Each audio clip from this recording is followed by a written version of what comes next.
Good morning. My name is Charlene Butler, and as Chair of Alberta's Automobile Insurance Rate Board, I am pleased to welcome you to our 2020 Annual Review Open Meeting. While we are not able to meet in person today, many of us have by now adapted and adopted new approaches to our work, and this virtual meeting is one of the ways that the AIRB has adapted.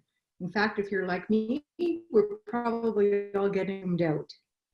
During today's meeting, we will hear from stakeholders and receive their comments related to the review of Alberta's industry loss experience for private passenger vehicles.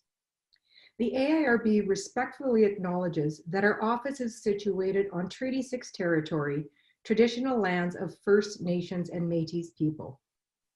The AIRB's mission is to independently regulate automobile insurance rating programs and educate consumers to ensure that Albertans have access to a robust automobile insurance marketplace. Therefore, today's discussions are important as they affect just under 3 million drivers and the 46 insurance companies actively writing private passenger automobile insurance in Alberta. Before we begin today's presentations, I would like to highlight a few housekeeping items. This meeting is being recorded to allow the AIRB to review the comments made by each presenter. The recording of today's meeting will be posted to the AIRB website prior to August 31st. A copy of today's agenda was emailed with the video conference details, so hopefully each of you have a copy. Copies of today's presentation and the written submissions that we received will be available on our website, www.airb.alberta.ca, following this meeting. We have scheduled this meeting to run until approximately 11 a.m. We will take a 15-minute break following the Facility Association's presentation. We request that all presenters have their microphones muted when not speaking to minimize disruption and to ensure that all board members, presenters, and observers can clearly hear today's presentation. Under the Insurance Act and the Automobile Insurance Premium Regulation, to conduct an annual review of automobile insurance trends and premiums related to basic coverage and additional coverage for private passenger vehicles.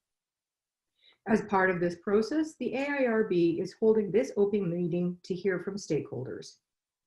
We advertised this meeting on our website, and issued a notice to stakeholders in June. The purpose of today's meeting is to receive input that will assist the AIRB in analyzing industry experience in order to develop industry benchmarks for insurers and for the AIRB to use in the development and review of rate filings after October 1st of this year. According to the legislation, the AIRB must consider industry-wide loss costs, administrative expenses, profitability, and any other matters that the AIRB considers appropriate. This meeting forms one piece to the process through the AIRB will arrive at its industry benchmarks for rate filings, which will be posted on our website prior to October 1st, 2020. Today's open meeting will not address commercial coverage, complaints against insurance companies or the insurance industry, or potential reforms to Alberta's automobile insurance system. Although today is not the appropriate time to share your views on potential reforms, we know that many stakeholders have views on improvements to the Alberta automobile insurance system. And some of you have had the opportunity to share those in your written submission to us. The AIRB will welcome a discussion on the implementation and impact of both the short and long-term changes once direction has been confirmed by the government. If you are interested in speaking with the AIRB once appropriate to do so, please contact our Executive Director, Lori Balfour, to discuss these opportunities. Remind everyone that presenters and presentations which stray into matters beyond the mandate of the AIRB's review will be ruled out of order by me, the chair, and you will be asked to refocus your presentation. Only those parties registered to present will have an opportunity to make a presentation today. Only members and representatives of the AIRB board may ask questions of the presenters during the open meeting. Observers or other presenters will not be allowed to question presenters. I want to acknowledge receipt of the written submissions that we received from the Association of Independent Assessment Centers, Aviva Canada Inc., the Cooperators Group Limited, Desjardins General Insurance Group, Intact Financial Corporation, and TD Insurance Group. The AIRB appreciates your contributions to our annual review and will consider all the comments made in yours. Before we hear from our first presenter, I would now like to introduce each of our board members. Patricia Matthews, Vice Chair, Chris Daniel, Consumer Representative, Bill Moore, Public Member, Jay Jawowski, Public Member, Jamie Hoyt, Public Member, Joshua Gogo, Public Member, and Sherry Wilson, our Superintendent of Insurance. Also joining board members, we have Ms. Paula Elliott, Mr. Raj Sashrabadi, and Mr. Chris Schneider, who are with Oliver Wyman, our consulting actuary. And also we have our AIRB staff members, Lori Belford, Executive Director, Min Yi, Kimberly Kern, Tracy Lemieux, and Hayden Borlas. Welcome everyone. Now, before we move on to agenda item number 2 and hear from our first presenters, now we will move on to hear from our first presenters.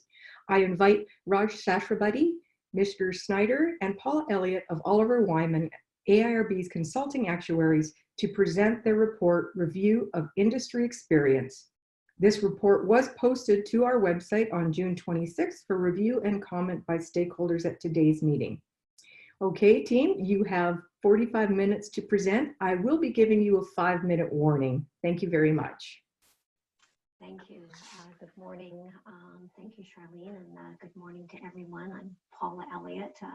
I guess the advantage with our Zoom calls, hopefully you can see my name up there. And I'm, as Charlene said, we're joined by Raj Sasabudi and Chris Schneider, and we've worked together for several years on the Alberta analysis along with other provinces. So today we're going to present our summary of our findings that we presented in our preliminary 2020 annual report. And in our presentation today, we have taken into consideration the reports that have been the submissions provided by various stakeholders. We're going to have an opportunity to talk about that. And it's also an opportunity for us today to listen and hear what the other presentations are saying and their message, as well as the responses to the questions that are raised during the format that we have to us today. And that will help us as we prepare our final version of the 2020 annual review that will be provided in a few weeks. And today we have a very full presentation, quite a few slides. But despite that, and trying to get through in our allotted time, our 45 minutes, we have 3 goals that in terms of our message. There are 3 important things that we hope that we can share our insights on. And first is the loss development factors, which drive our estimate of what the ultimate loss amounts have been for each accident year. And using that information of what we estimate the ultimate loss amounts are and the ultimate number of claims, we use that to determine what loss trend rates are. We look at the changes over time of the average claim cost, the number of claims, and these observations assist us in determining through a very rigorous modeling what our loss trend rates are. And finally, taking that information together, looking at our historical data of premiums that have been charged, we look at the historical profitability for the industry as well. So without further ado, I will turn it over to Raj and Chris to start our presentation.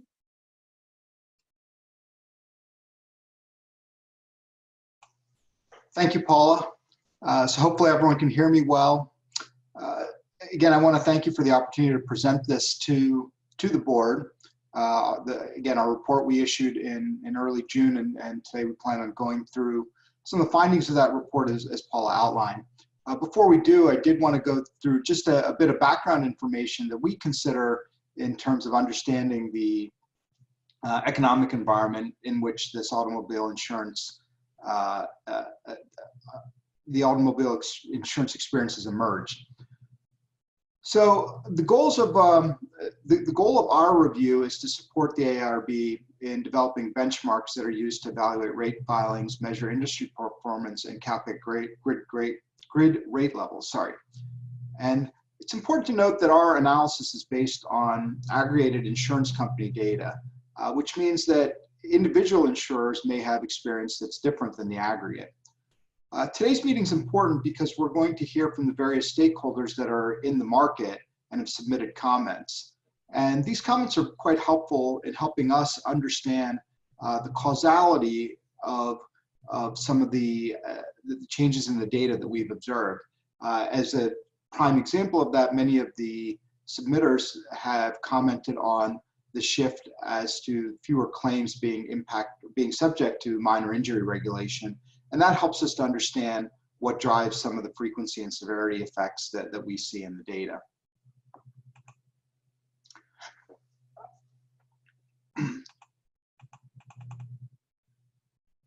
Sorry. Okay, so just briefly, we're going to use a little bit of terminology. We have the semi-annual review, which was our review of mid-year data as of June 30th. Our most recent annual review is the December 31st, 2019 review. And just two sort of unique terminologies that are unique to Alberta is this idea of basic coverage and additional coverage. I think other provinces use other terminology. In comparison to 2018, the distribution between additional coverage and basic coverage is quite consistent, as you'll see, both in terms of written premiums and claim costs. But what you'll also note is that the basic coverage comprises a much larger portion of the ultimate claim cost, 67%, than it does of written premium, which is only 60%. And as we get to the profitability, I would ask you to keep that in mind. As what you'll see is that drives lower profitability on the basic coverage side than it does on the additional coverage side.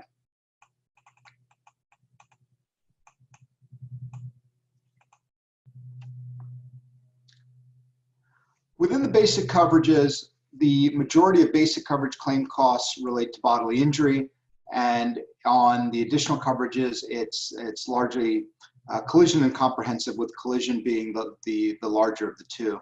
And again, here the costs are quite consistent between 2018 and 2019.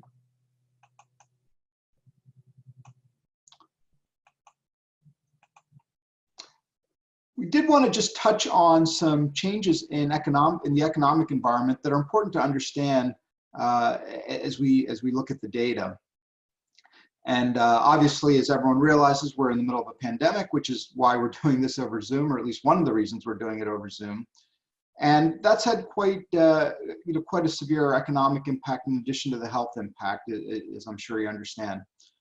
The unemployment rate is significantly higher right now at 15.5% in June. And also the gasoline CPI is much lower, the CPI index. And the reason for that is that the demand has really cratered for gasoline, as I'm sure you can appreciate.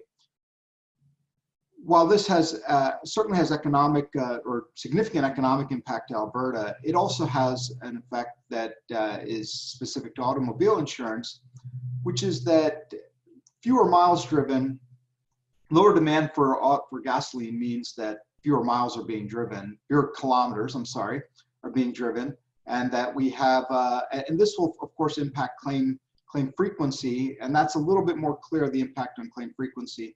It'll also impact claim severity, and that's a little bit less clear how it'll impact claim severity, and we'll review the stakeholder comments on both frequency and severity.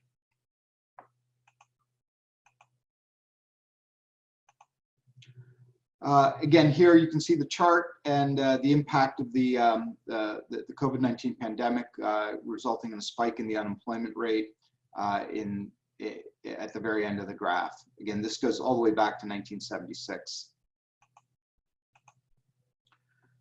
Bond yields. So insurance companies, they have two sources of profit: underwriting profit, which results from the difference between premium and claim costs, and then also the investment income that they earn on the float between the time the premiums are collected and claims are paid.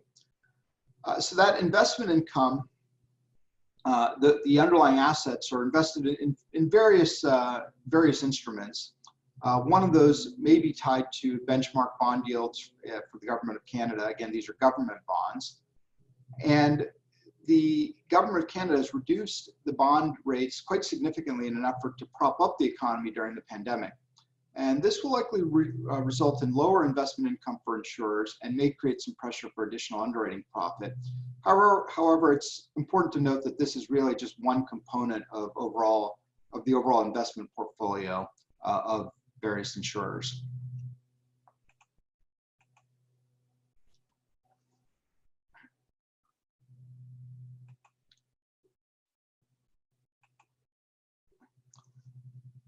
So we've had several stakeholder comments related to the impact of COVID-19 on automobile insurance. As both the Facility Association Cooperators, Aviva, and TD have begun to implement consumer discounts to reflect the reduced driving. There have been decreases in frequency, and then IBC notes that as economies reopen, some customers are choosing to drive their vehicles and avoid public transportation. Potentially, this will have an impact on claims, but it's certainly too early to tell at this point. And Aviva submitted a comment that it's concerned that the decreased frequency will be offset by an increased severity due to late reporting of claims and inability to access treatment during the economic shutdown. So again, it's quite early to understand or for the data to have emerged as to whether what the ultimate effects of the pandemic will be, but we certainly know that there will be some effects, and we will be monitoring those effects over time.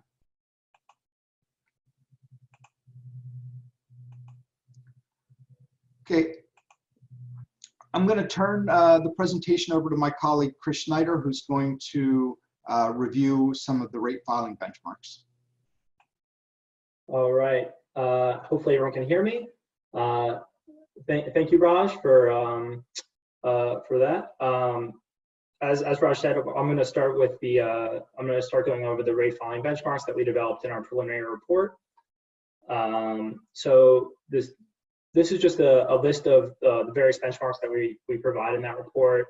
I'm going to go over the first 6 relatively quickly. And then we'll talk about loss settlement factors and loss trend rates in a little bit more detail. Regarding the first 6, we only had one stakeholder comment, so that's the main reason we'll be going over them quickly. They didn't really change too much from last time either. Okay, so unallocated loss adjustment expenses, similar to our prior reviews, we use the factors published in Giza's automobile insurance exhibit. The 2019 factor for all automobiles is 10.8%, which is an increase from 10.1% from 2018. If we can go to the next slide, please. This is just a graph of the unallocated loss adjustment expenses that we use in our analysis over the last 10 years. As you can see, it's been pretty stable over the time horizon. At 2016, there was a recent low point at 8.5%, and then it's been increasing ever since. And it's reached actually a high point now in 2019 of 10.8%. We do note that there's some potential shift between external and internal resources, which may help to explain some of the swings in this observed factor here. Go to the next slide, please. Our current industry benchmark for the cat load is 57%, and it's based on the Giza catastrophe report as of year-end 2018. The 2019 factor is not available yet. It should be available relatively soon, and we'll make sure to update this catastrophe load in our final report, which will be available in a few weeks, as Paul had stated earlier. So this is just this next slide here is a graph of the observed cat to non-cat losses since 2002. Our selected factor of 57% is based on both a 5-year and 10-year average to account for the changes in observed cat losses over time. We do observe some dampening in the factor in 2017 and 2018, as well as historically higher cat levels since 2010 as compared to 2002 through 2009. The last thing I'd like to note about this slide is just that the Slave Lake and Fort McMurray fires are not categorized as cats in the Giza exhibit, so therefore they're not categorized as cats in this this slide as well.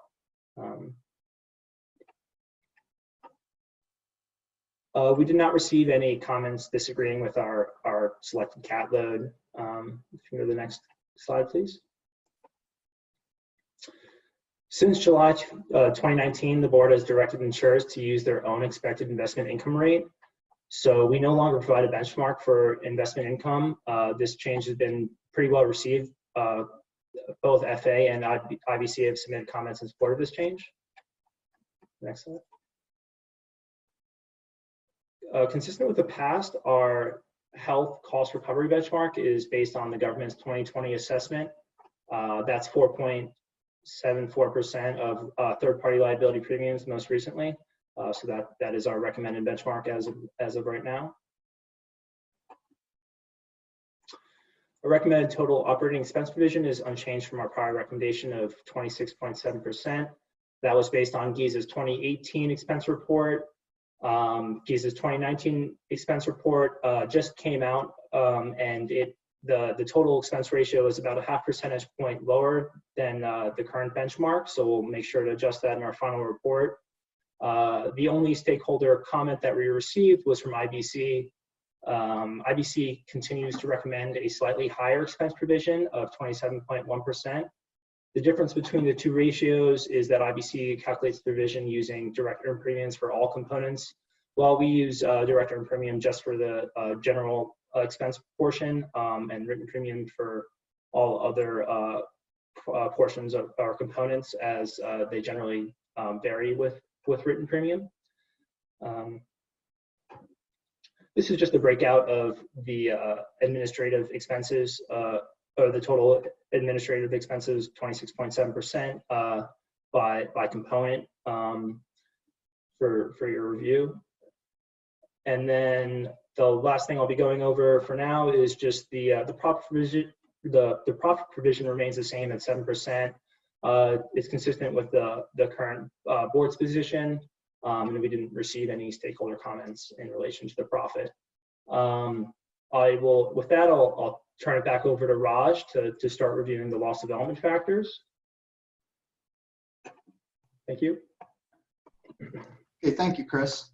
So again, as Paula introduced, the loss development factors are one of the actuarial assumptions that we use to develop estimates of ultimate loss. And ultimately, those estimates feed the data that we use to calculate loss trends. So the reported industry claim count data include each insurer's actual claim payments, but they don't include the insurer's actuarial reserve, the amount that's determined by their actuaries. And we actually, the loss development factors are intended to capture that for the industry in aggregate. As Giza noted, 2 large insurers had material changes in their development patterns, and that they advised the use of caution of the data. And in order to do so, we noted 2 different items. One, that there are approximately 70 companies. I think in the introduction there it was mentioned that there's 46 companies actively writing. I assume there's approximately 70 companies licensed to write automobile insurance in Alberta. So the effect of one company is somewhat limited. But we did also review the development patterns of the 10 largest insurance companies to determine whether we should exclude or exclude data for unusual reporting. And we concluded that an exclusion was not necessary or warranted. And that's actually our preference. We prefer not to remove data from our analysis. And from our perspective, the terminology exercise caution is not the same as do not use. I think if the data were so poor as to be completely unreliable, the warning issued by GISA would be differently stated. So, you know, we believe that we've heeded their advice to exercise caution, and we'll, as we review the loss trends, we'll review other aspects of our analysis where we did exercise that caution.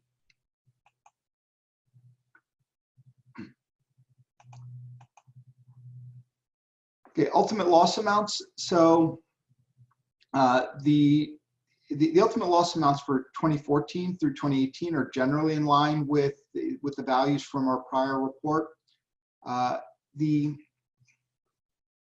Most of the changes were within 1%. IBC, there were a few stakeholder comments related to our ultimate loss estimates.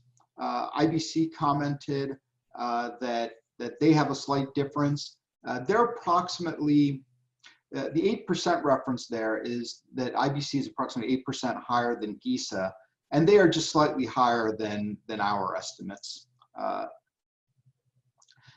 The Association of Trial Lawyers had several points as well, where they believe that the ultimate losses haven't materialized as expected, and therefore that even the current losses may be too conservative or too pessimistic.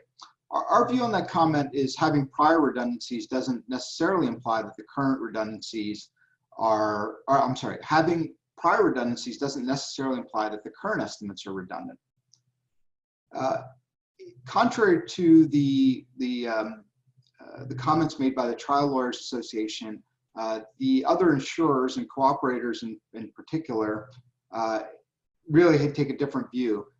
The other insurers generally either didn't comment or stated agreement with our loss estimates, and cooperators actually pointed to a continuation of adverse loss development, such that really counter to the trial lawyer's position that there's some redundancy in our estimates.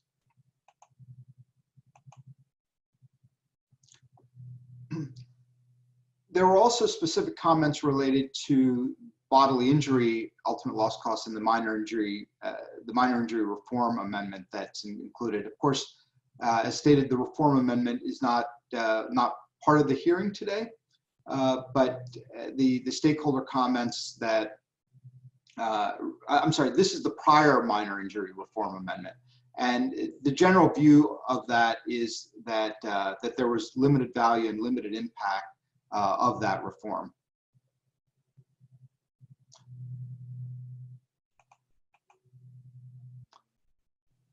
Okay, so with that, we're going to start our discussion of loss trends, and I'll turn it back to Chris to discuss some general principles that we used in developing the loss trends. Thanks, Raj. So yeah, as Raj said, I'll just go over our general methodology of how we determine loss trends. In our review, we generally consider severity, frequency, and loss cost trend patterns for all coverages. We use regression analysis and consider multiple different combinations of parameters and time periods in an attempt to find what we consider to be the best model, the model that really fits the data the best and passes all of our tests. We evaluate models using common statistics such as adjusted R-squared values, p-values, as well as visual inspections of the fit to make sure that it fits the data well. In the following slide, we present our recommended loss trend rates as of December 31st, 2019, and then compare them to those as of June 30th, 2019 from our semi-annual review. As you can see, the the trend benchmarks are pretty consistent between reviews. The only ones that really decreased were bodily injury, collision, and specified perils. They had all decreased by 1%. Otherwise, all of our trend benchmarks remain the same. Comprehensive, we were not able to update because it's dependent on the CAT. Our model is dependent on the 2019 CAT data, which is not yet available, as I mentioned earlier. And we'll make sure to update that once the CAT data becomes available in our final report. These are just some general high-level stakeholder comments regarding to our loss trends, and we'll get into a little bit more detail later on. But IBC found our trend rate to be generally reasonable, however, believes claim costs will rise at a somewhat lesser rate. They also mentioned that inevitable vehicle replacements will result in higher PD and collision trends in future reviews. Multiple insurers, Aviva, FA, Desjardins, Intact, and FA all found their assessment of trend rates to be generally consistent with our own.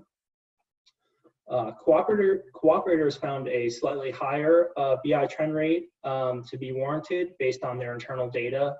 We're not surprised that if they're using internal data, they're getting a slightly different trend rate than us. It seems okay to us. That they're slightly higher. The ACTLA though submits that bodily injury claim costs are stable for the last 3 years, and a lower trend should actually have been selected. This comment seemed counter to the rest of the industry, as well as our own assessment of bodily injury claim costs. Again, we'll discuss this a little bit more. And I guess I'll turn it back to Raj just to start talking about what we see in bodily injury ultimates, as well as the trend rates. Thanks, Chris.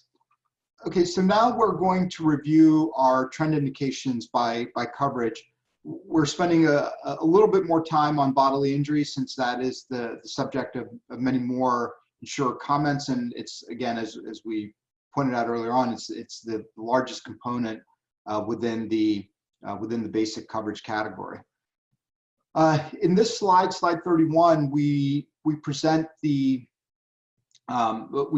evolution of our estimates of ultimate claims over time by accident year, and as well as by component, so you can observe how the page grow, and then case reserve will ultimately shrink, and then the IBNR also ultimately shrinks until we reach ultimate. So excepting for the 2016 year, we don't view any of these changes as all that unusual. We certainly expect changes to occur as loss experience emerges, and really, again, outside of 2016, we believe that the emergence that we observed is certainly within our expectations. In this slide, we reviewed the annual claim counts we reviewed the annual claim counts, or the claim frequency, within our annual review. We actually looked at this, looking at this a little bit later. The slide is labeled as ultimate claim counts, but in reality, these were observed claim counts. And the growth that you see here is really just the claim reporting pattern. And what you'll note is that after, within a relatively short period after the end of the accident year, the claim counts have stabilized.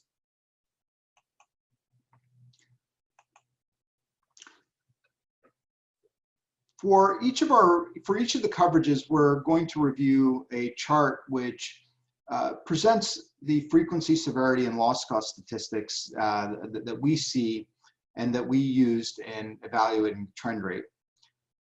There's the black line with the points is the observed data, and the red line is a statistical model that we fit just to get a general understanding of the movement of the data. It's not the actual regression line that underlies our model. This is really just to give us insight as to which way the data is moving.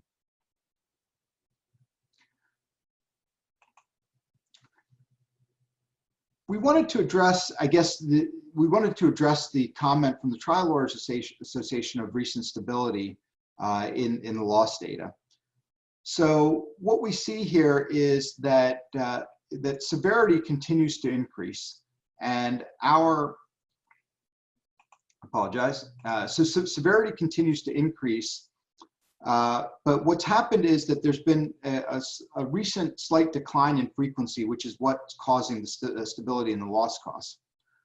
We did note the GISA warning about exercising caution, and our estimate of trend is based on the loss cost data. So it's based on the lowest of the three panels on the left-hand side. And what we see there is that there's a pretty consistent upward trend in the data that maybe has a slight mitigation in the very most recent few data points. But again, as we look at what's driving that mitigation of that increase, it's really is a frequency effect. The severity we see continues to increase, and that's really consistent with the stakeholder comments, which provided some insight as to what's driving that severity. In particular, oops, I'm sorry, could you go back one? I pressed twice inadvertently, Chris. Okay, thank you. In particular, TD believes that there's been erosion of the minor injury regulation, and the lack of judicial resources are contributing to increases in bodily injury claim costs. And in particular, they've noted that the percentage of claims greater than 50,000 has increased from 31% to almost 40%, so 31.4 to 39.3%. Aviva also noted that the number of claimants complaining of pain for more than 6 months has risen sharply as well.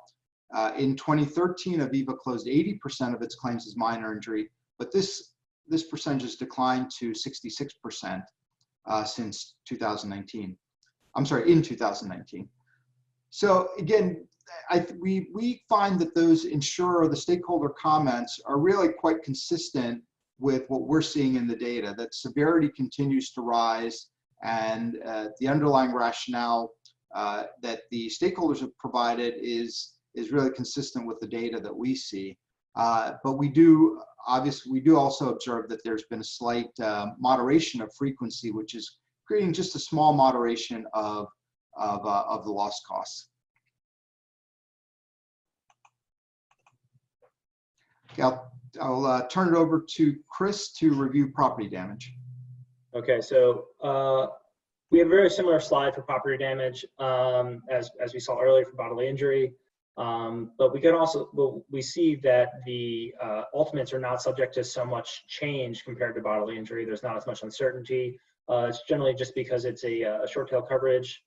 So the amounts are reaching ultimate faster. As you can see, the IBNR and case reserves are going to zero very quickly. Again, this is mislabeled. It should be reported claim counts, and it reaches ultimate value pretty quickly as well. Regarding trend, we see that for frequency since 2010, the frequency appears to be pretty flat, maybe slightly decreasing. Severity has been consistently increasing. The trend is pretty consistent since 2010, and similarly for loss cost, there's some more variability there, but it's also appears to be increasing since about 2010ish. And we ended up selecting a trend rate based off of our loss cost model directly. We selected 1.5%. Appears to be consistent with the upward slope that we see in the loss cost graph.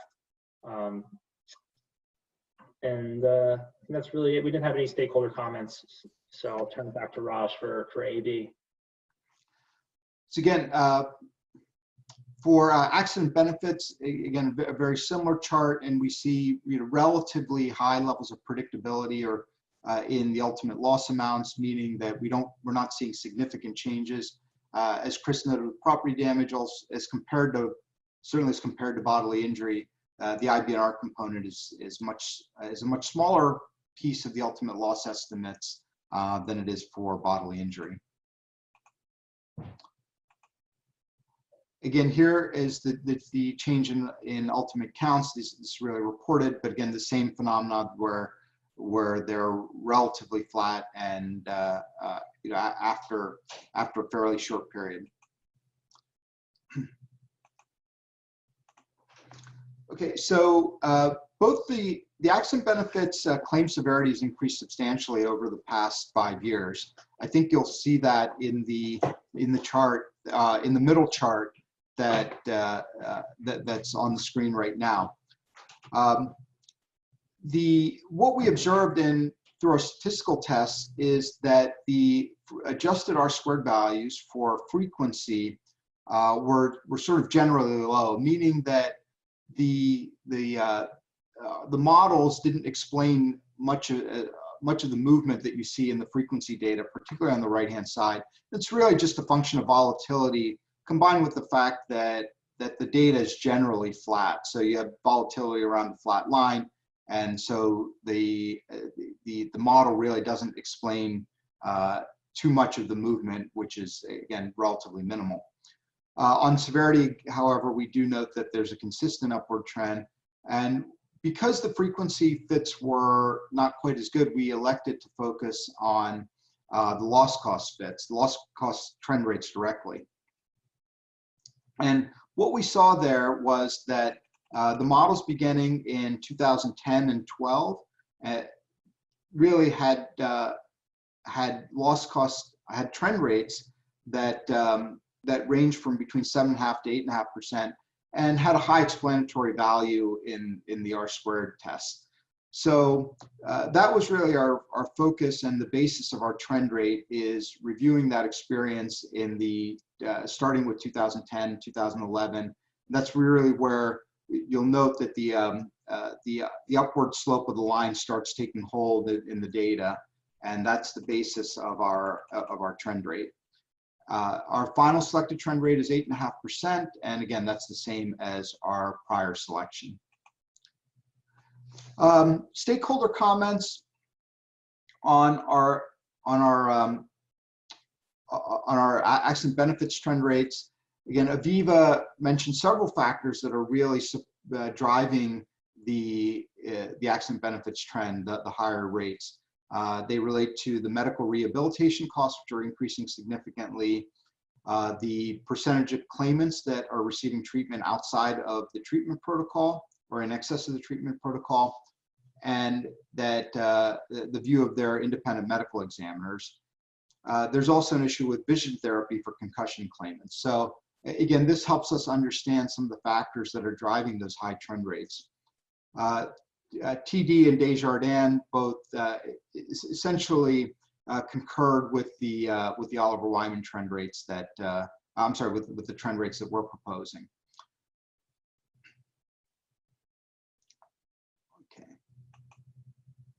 Okay, so I'm going to turn it over to Chris for the remaining coverages.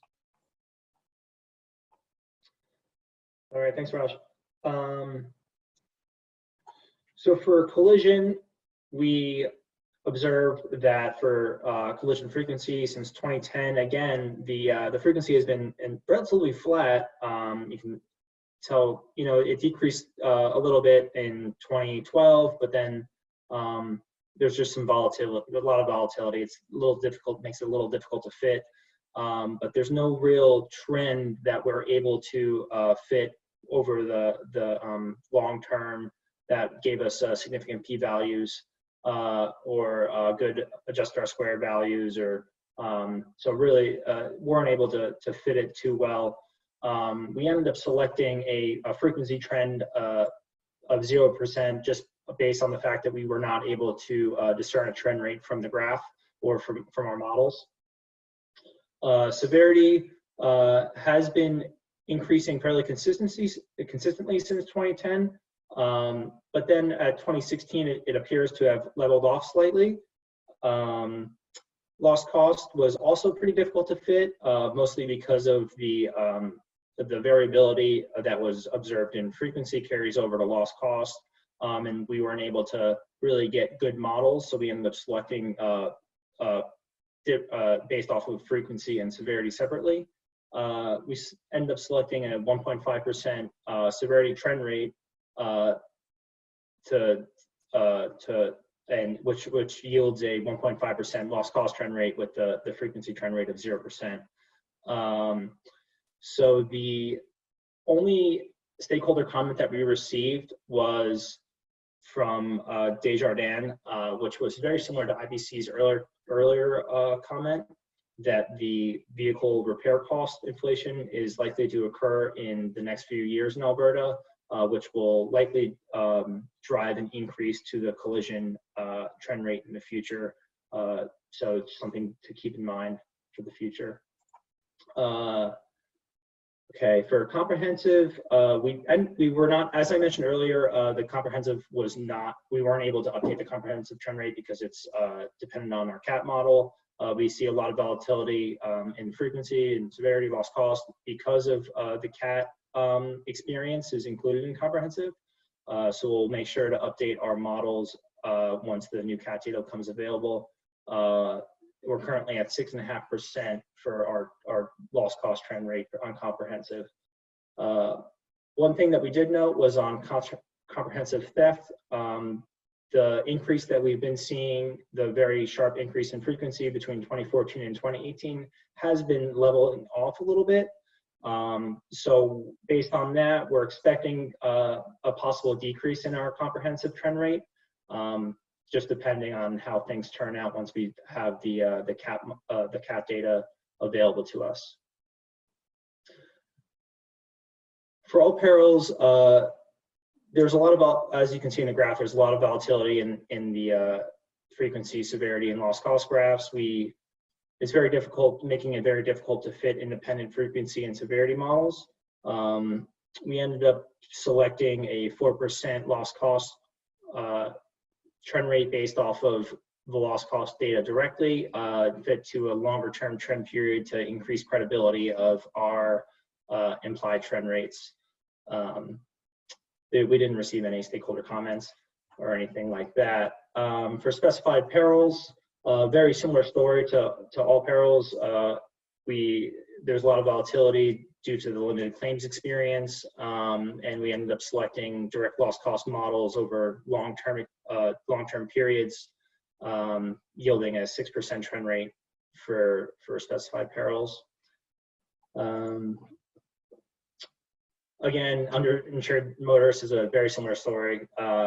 Selected a direct loss cost model based off of long-term experience and got a 4% trend rate for that one as well. And with that, I'll turn it back to Raj to finish off the presentation and talk about profitability that we've seen historically. All right, thank you, Chris. So the last part of our presentation relates to profitability of the insurance industry. And so what we present here are estimates by accident year of profit as a percentage of premium separately for basic coverage, which is, again, that's the lowest line. And you'll recall when we reviewed claims versus premium distribution that there was the distribution of claims was much higher for basic coverage than premiums, and that's what leads to this phenomenon where the profitability of the basic coverage is much worse than it is for the additional coverages. The green line represents the board's target, and you'll note that generally speaking, outside of the additional coverages for the very most recent periods and early on, that all the profitability is significantly lower than the green line. And of course, the middle line, the gray line, is the overall insurer portfolio. So so it does really point to the fact that maybe the additional coverage profitability is reasonable, but it's really being dragged down by the results on the basic coverage and producing profit levels that are well below board targets. You'll note that that there were 2 stakeholder comments that we provided. So Aviva estimated that the combined operating ratio was about 110%. We're showing results that are slightly better than that. And the Trial Lawyers Association commented that the possibility that the claim costs are overstated and that potentially these the profit levels that we're presenting here are therefore understated, and as the experience ultimately emerges, they will rise closer to the green target line, or at least certainly higher than they are in this chart. That's really inconsistent with our view, as I noted, that our view is that prior redundancies doesn't necessarily mean that the current estimates are redundant, and it's also really inconsistent with the view of the insurer stakeholders and their reporting to the Ministry of Treasury, Board, and Finance. And then, as noted, our loss ratio is slightly better than what Intact noted. We're at approximately 80% as compared to 85%, and that's why we have a slightly better loss ratio than they're noting. And we see that in the following slides, where our loss ratios are just, again, just slightly below, closer to the 80% line than were noted by Intact. And that's all for our presentation. So I'd like to turn it back to the chair. Thank you very much. I didn't even have to give you your 5-minute warning because I could tell you were going to just finish up perfectly. Thank you so much for doing that. And thank you, Raj, Chris, and Paula, for your very informative presentation. We're now on to agenda item number 3, where we have the Facility Association presenting. We have Shashka Matheson, President and CEO, AIRB Analytics, and Derek Tupling, VP of Government Relations and Communications. Team, you have 20 minutes to present. I will give you a warning at 8 minutes, hoping that you can quickly wrap up so that we can allow time for questions from the board. I will turn it over to you. Thank you very much. Thank you very much, Madam Chair. I just want to make sure that you can hear me. So, I can indeed. Wonderful. That's terrific. And you mentioned, of course, I'm joined today by our AVP of Data and Analytics, Aidan Shen, who is driving the slide presentation. Also Derek Tupling, who is our VP of Government Relations and Communications. And also we have invited in the observer status, brand new on his second day at the Facility Association, our new VP of Actuarial, Philippe Gosselin. So a new team, Madam Chair, presenting at this event, and we will be respectful of your time. Want to say how very grateful we are for the opportunity to present, and for, in this Zoom call, the magic that the board has created as we head into our annual strategic session with our board this afternoon. You have created the ability for us to actually be in 2 places at once. And so we are grateful for the opportunity to present today. As you see, if you look at our agenda, we have made a submission on commentary on the Oliver Wyman report, and in fact, I noticed Raj and Chris mentioned a couple of times the FA input, and I'm not going to reiterate those comments. We're going to stick today in this time allotment to things that are unique to the Facility Association in terms of commentary we can provide. And I have been reminded almost every day in my 1.5 years since joining the FA that we are a unique organization. And in fact, all of our positions and our commentary really is rooted in our mandate to improve and safeguard the availability of automobile insurance for Alberta motorists, and therefore through that, the protection of the public.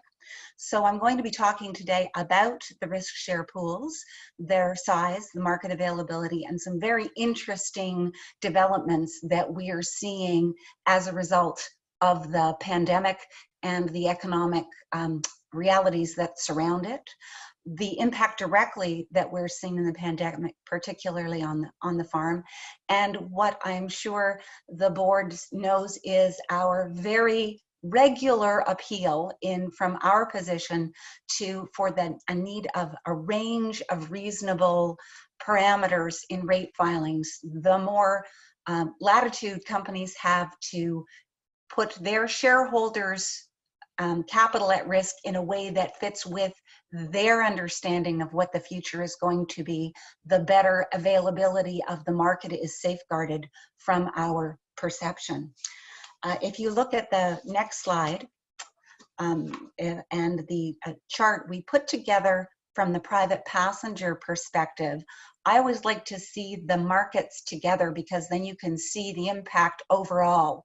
That blue, tiny, almost disappearing section at the bottom is the farm, is the Coke Classic, the traditional residual market that goes through our servicing carriers. And of course, since 2004 and the passages of the legislation and grid, et cetera, and the limitation on what could go into farm, those numbers have remained very, very small. And we'll actually come back to some fundamental shifts that are happening on the other part. And Madam Chair, I know that we're not looking at commercial and the trends in commercial, but for facility association, we always think it's really important for the board to see what is happening to our overall book and the size. For private passenger, the game or the reality in the residual market is we are talking about risk share pools. The green there is the grid risk share pool and the orange is the non-grid risk share pool. 2015 really marked the low watermark for the proportion of the industry that was being covered by the risk share pools. And we've had not as dramatic a decrease as we saw prior to that 2015 mark, but a steady increase over the intervening years in the amount of business. We had very much looked forward to a drop again as the rate cap ended last fall, last August, and we saw rate activity in the market. We were hopeful that 2020 would present a nice, steady, predictable decrease in the residual market usage. But of course, we know that 2020 did not in any way unfold the way any of us would have predicted in 2019. In fact, if we look at the risk share pools, and if we go to the grid pool vehicle counts, this is the month-to-month sessions to the risk sharing pool, grid pool vehicle counts since the beginning of the year. What we saw in January was a decrease, which again was very much commensurate with the rate increase that occurred in the grid on January 1. There was a 15% rate increase that went through on the grid. And so we saw a drop in the vehicles being transferred to the grid pool as companies took that business back onto their own books. And then you saw just small ups and downs until April. And in April, we had a dramatic drop in the business in the grid pool. What we believe, and we'll come back to this a little bit in some of the activity that's happening in facility association. The grid pool business seems to be more likely influenced by folks who they're young drivers a lot of the time, or they're people with they might be a single claim or conviction. They might be people with and have a difficulty maintaining their premium. We saw a lot of this business wasn't coming out of the pool necessarily to go onto a company's own book, but in fact, people were putting their vehicles in storage, taking them off the road, and therefore removing coverage. If we look if we go to actually Aiden, the written premium, you see that drop, but yes, exactly here, the non-grid pool vehicle counts. Again, we saw the drop in the first 2 months of the year as companies' rate activity that was taken at the end of 2019 was being followed by their pullback of that business onto their own book now that they felt that they were getting the right price for it. But in March, we saw an actual increase in the use of the grid pool, and then, or the non-grid pool, an increase in April, then drops in May and actual reductions in June. And we started by speculating on what that might be, but it's a lesson in in the data on the surface can hide a significant complexity once you pull off the top layer. And so if we go to the next slide, and sorry, Aidan, the one right after that, this is our projections of what companies are going to be doing over the next year and a half. We base our projection models on what companies tell us month to month. So we survey the largest writers, the largest users of the pools, and we ask them regularly for their plans and predictions about the volume of business that they will be transferring into the risk-sharing pool. And so what you see, and then we project out, as I say, over the next year and a half. As at the end of 2021, we have one company of the responders of the 17 that we have feedback from who says they're planning on reducing their use of the grid pool. We have 6 who feel that the way things are going to play out, they're going to increase their use of the grid pool. And we have 10 who effectively say, we have no idea what's going to happen in the next year and a half as to our use of the grid pool, and so we cannot make a prediction. On the non-grid side, we even get more divergence.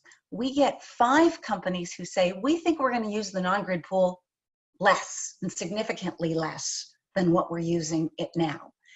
And we have 10 companies who say we're going to use the non-grid pool significantly more than we're using it now. And 2, again, in the middle, who think they either are not sure or they think it won't change.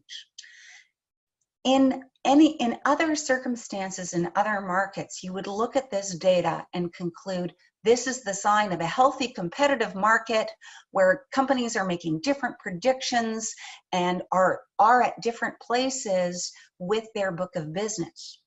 Given the number of companies who are actually saying we are not answering our prediction, we don't know, and the divergence from what we've seen before in the market, we feel that this shows the uncertainty that industry has with the way the market, not only their own actions in the market, but the market generally is going to play out. Even more than their statements of we are uncertain, their own predictions about how they're going to use the market mechanism speaks to their uncertainty about the industry and the loss trends and the market generally in the future. If we go to my slide, thanks, commercial. And as I said, for facility association, commercial has become a major part of what we deal with on the farm side. And if I can illustrate, if we go to the first lovely colorful pie graph, we showed this to you last year. So traditionally, we think of the farm, of the residual market, as being a private passenger market. And we also deal with commercial as, if you will, a side hustle of business for those aspects of the market that have trouble. But in fact, over the last number of years, the commercial book at Facility Association on the servicing carrier side has continued to grow. 2 years ago, we surpassed 50% of the writings in FA. Last year, we surpassed 66. And in 2019, we achieved 3/4 of the book of Facility Association is now commercial. It is primarily, as you see from that dark blue and that rust-colored pie slice, interurban and commercial vehicles, including both individual and fleet business. We've spoken with the board before about this issue, and we spoke at some length last year. When you look at these amounts, you see that this is, and again, part of our discussion, as you can imagine this afternoon at our strategic review, is how do we ensure that we as an organization are prepared to support this business, to support the market and protect Albertans, motorists, and the availability of insurance when this is the trend that we are seeing. If we go to the next slide, this shows you our loss cost, or rather our loss ratio for individually rated interurban vehicles. And again, you see that 2015 really marked a major shift in the organization. Prior to that time, FA was actually profitable in the interurban lines, and it was a regular activity to issue information to the industry on the very small book that we had saying, hey, it's great, we're making money, you guys should look at this. And we invoked a number of depopulation efforts working with industry stakeholders to depopulate that business from the FA and get it out into the regular market. Starting in 2016, we started to see, at the same time, not surprisingly, as we started to see massive growth in FA, we also just saw a deterioration in the loss ratio of that business. It looks like we've tempered slightly. We took some big rate changes, and we in fact have a number of rule changes going through. And in fact, if we go to the next slide, you'll see in terms of fleet rating, life is a little less, the picture's a little less clear. We saw, again, very good profitability with a big spike in 2015. We attributed to some large loss activity, back to what we thought was normal in 2016, and then to the proverbial hell in a handbasket in the next few years, very much as we spoke to the board last year around US exposure, undeclared vehicles, fleets from Ontario, relocating their mailing addresses in Alberta and taking advantage of, and putting true Alberta fleets at risk through cost pressures that were therefore inappropriately rated and inappropriately coded. Looking a bit better in 2019, but because this line of business has a significantly long tail on the loss development, particularly in US claims, we are, that 2019 is at a very, very early stage, and we are watching it closely. As the board is aware, we worked with the trucking associations and with the industry last year to put in place a number of new rules, which will be going into effect in October, and we are hopeful will really stem any of the misinformation. One of the most important parts of this is, as the Alberta economy is reopening, there are valid local trucking, interurban fleets and operations that need to be able to get coverage and get affordable coverage in order to get Albertans working and on the road again. And we want to make sure that the premium is being collected for the right risk, in the right location, for the right exposure, and we are not pushed into a position of needing to take rate across the board for that class of business, which would disadvantage, as I say, the local operations. Saska, this is your chair interrupting to tell you you have less than 8 minutes left.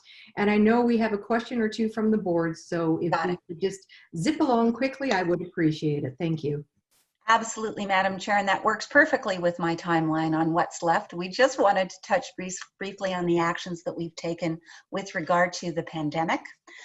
We have been given, we have, as was mentioned earlier, been providing a consumer relief. We've done it on behalf of our members.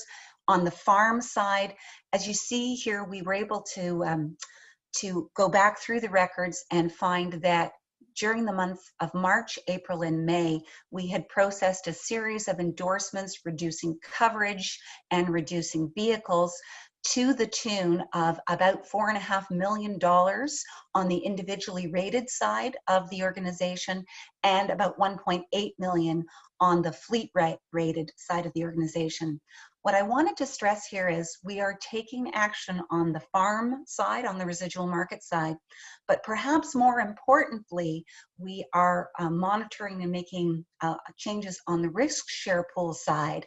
And I wanted to thank both the board and the superintendent of insurance as we worked through the issue of consumers using their vehicles for delivery of food and delivery of groceries to people on whether on a volunteer basis or tangential to their private passenger usage, that we were able to work through a methodology that allowed farm vehicles to do that and more importantly, companies to be able to transfer that business or continue to transfer that business to the risk share pool without putting both the customers into a bad rating position or themselves into an extra risk position. So that was very much appreciated, and we look forward to continuing to work together to the benefit of both the industry in that regard, but most importantly, the motorists and the public of Alberta.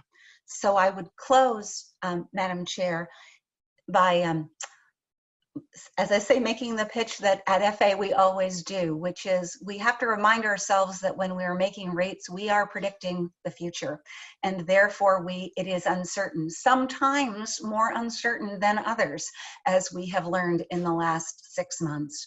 And so we would appeal always to remember that as we set factors, they effectively work as a cap on the industry rate, and as industry company shareholders' capital who is being put at risk, there is always the opportunity for companies to charge less than the benchmark, but the more there is a range of possibility rather than a set number, the more freedom there is to move in the market, the more availability will be protected, and therefore the shorter those lines on that very first graph that we looked at will remain and continue to grow.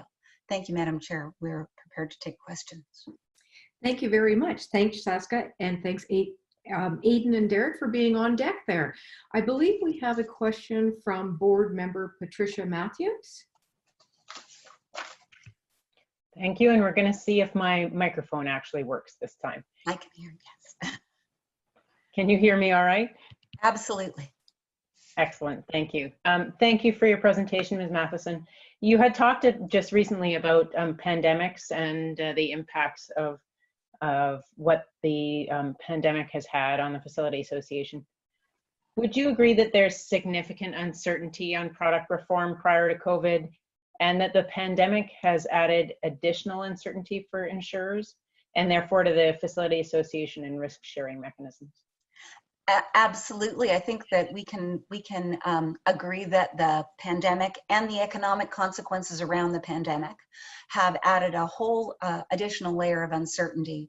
When we look at loss development for the year, what we expect to see in terms of claims activity, obviously that is, we have a wide range of opinions, all of them with good, solid grounding behind them. The question then becomes on the area of product reform is, are we reforming for this period or the period beyond? Thank you. Thank you for that. Well, thank you very much for your time today. Very much appreciate it. We're now going to take a quick break for everybody to refresh their beverages and stretch your, have a bio break, and we will rejoin promptly at 9:30. Thank you.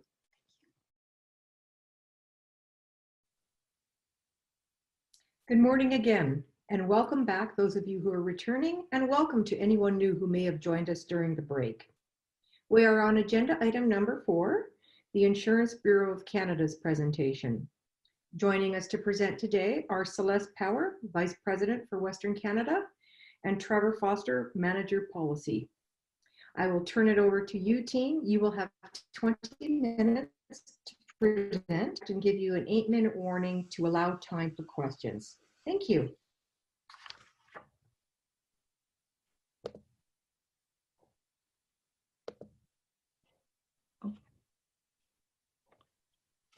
Perfect. Thank you very much, Madam Chair and the board, for having us here today. I am joined by Trevor Foster, Insurance Bureau of Canada's Manager of Policy. Insurance Bureau of Canada, or IBC, and the insurance industry believe the annual review is a fruitful exercise and beneficial to hear from the industry and stakeholders on the trends set by Oliver Wyman. The AIRB is a best-in-class rate regulator, and as outlined in our submission, we believe that the AIRB could oversee more aspects of the rate regulation process to streamline it and enhance competitiveness in the marketplace. Now, I would be remiss if I didn't mention the current environment we are holding this meeting in. We're usually in the same room, shaking hands, having lively discussion, but due to the global pandemic, we are here in this virtual manner. It is not quite the same, but it certainly works. The global pandemic has changed much more, though, than the way we hold our meetings. It's changed almost every aspect of our daily lives. including the way we use our vehicles. For a few months, many of us, myself included, we didn't use our vehicles as regularly. That's why IBC and its members stepped up and delivered discounts to customers who were no longer using their vehicles as frequently. We also deferred premiums for those facing financial hardship. Across the country, consumers saw over $770 million in premium relief for private passenger vehicle customers. And we delivered over $298 million in premium relief for commercial consumers. Albertans saw these savings too. As of June 30th, over $179 million of premium relief was provided to Alberta drivers, and over $5 million in premiums were deferred to those facing financial hardship. Now, these are unprecedented times, and the impact of COVID-19 on our driving habits is not yet known. We know that people are now using their vehicles more often. We can see that as we wait in traffic, trying to get to the grocery store or to our workplace or to visit our friends as our economy reopens. We do not know, however, if this virus will lead to more car use as we try to avoid public transit or crowded spaces, or if we will even remain open and operational for the rest of the year. There is much unknown. We are proud as an industry to be there for our customers in their time of need, and we will continue to monitor their situation and find ways to meet their needs as we continue on with this new normal. Now, given we have less time this year, we'll move on to slide 2 and I'll jump right into our points.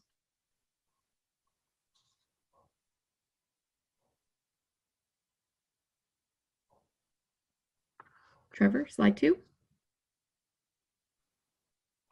Oh, there we go. Thank you. As you're all likely aware, there has been significant misinformation in the media and online with regards to Alberta auto insurance over the past year. Forums like this one help clarify some of those inaccuracies. Among the many inaccuracies that we have seen and have been advertised, a few include that premiums are increasing due to industry profits, but industry underwriting losses for Alberta auto were well over $200 million in 2019, and profitability was just discussed by Oliver Wyman earlier in this presentation. The cost of repairing vehicles was another reason we heard for the reason premiums were increasing. But Oliver Wyman's report that was just reviewed shows that those costs are stable. We have heard that industry operating expenses or reserving practices are a reason for increased premiums, but the government's own costs and claims study said that they were not responsible. And finally, we have heard time and time again that BI costs are not increasing and that they are not leading to premium increases. And in fact, we've heard some stakeholders say that they have, quote, flatlined. However, there are a number of highly credible sources that show BI claims costs have increased steadily since 2012 and are continuing to increase. The cost and claims study that I just mentioned was one of the biggest studies of auto insurance in Alberta's history by actuary Joe Chang, who was selected by an RFP. And that study showed that 100% of cost increases after inflation were due to bodily injury costs. This is his first point in his executive summary, if anyone would like to look at it. Oliver Wyman's reports over the past few years for the AIRB also showed that BI costs have been increasing and will continue to increase. And the latest report shows that they will increase over the next year. Giza and actuary Ron Miller have similar findings, which means that 4 separate and credible sources all show that BI costs are increasing, and they're increasing steadily. We feel that spreading this misinformation or using uncredited data does not help the stakeholder that matters most to all of us, and that's the driver. We feel this information was pertinent as these increasing BI costs will continue to apply pressure on premiums and impact benchmarks that we're here to talk about today. And if we just go to slide 3. To take a closer look at the increases, we can simply look at Oliver Wyman's report that they kindly just went over. On page 12, it shows that BI loss costs have increased by 25% since 2015 alone. In that same period of time, the claim size increased by about 32%. And on page 45, Oliver Wyman predicts that BI costs will continue to increase by 6% over the next year. Now, of course, IBC and the industry do not want to see these claims costs continue to increase. We do not want to see pressure continue on premiums. But under the status quo situation, it is inevitable. And in a benchmarking exercise such as this shows that there's continued pressure on premiums unless there is intervention. I'll now hand it over to Trevor to take us through the rest of the slides. Great, thank you very much, Celeste, and thank you, Madam Chair, for having us here today. So I'm going to be going through the grid vehicles. Saskia at FA already walked us through a bit of that, which was very helpful. So as we've done in past years, we asked our consulting actuary, Dr. Ron Miller, to look at the grid vehicle loss experience. So the most notable change this year compared to previous years is, of course, the market share. So up until 2017, the market share had been gradually decreasing in response to prior year increases in the grid-based premiums by the AIRB. But then the 5% rate cap in 2018 led to an increase of almost a full percentage point in the grid vehicle market share, up to the most recent of 6.5% in 2019. Now, admittedly, last year's 15% is not reflected in this. So we'll of course have to see what the impact is going to be next year in 2020 of that 15%. And while historically it would have been likely to lead to a decrease, comments from FA certainly highlight that there's a lot of uncertainty in the market. So a decrease in the market share is far from a certainty that it might have been in past years. Grid vehicle compulsory coverage loss, the loss ratio is 90%. This is obviously extremely high. It actually improved slightly, is down from 97% in the previous year, but again, 90% is still extremely high, and this is leading to significant underwriting losses on grid vehicles. And since 2012, the compulsory coverage loss costs for grid vehicles have increased by 32%, so well above the rate of inflation. So going into it in a bit more detail, excuse me. Perfect. So yeah, we went into the grid compulsory coverage versus non-grid compulsory coverage increases since 2012. So what you're looking at, this chart is an index of increases since 2012. The maroon line is the grid, and the gray line is the non-grid. So just so everyone can be clear on reading the chart. So the 32% that I referenced before is the red grid line, and the non-grid being gray increased by roughly between 150 and 160, which is between 50 and 60%. So what we see is that generally speaking, the two different groups moved in the same direction. They weren't in lockstep, but they both moved in the same direction, which was up. But then over the last year, you see that the non-grid costs increased by about 4.5%, but the grid compulsory coverage costs decrease, which is certainly counterintuitive. So if any of this sounds like deja vu, it should, because the same situation occurred. Sorry, I just want to make sure I get to the next slide.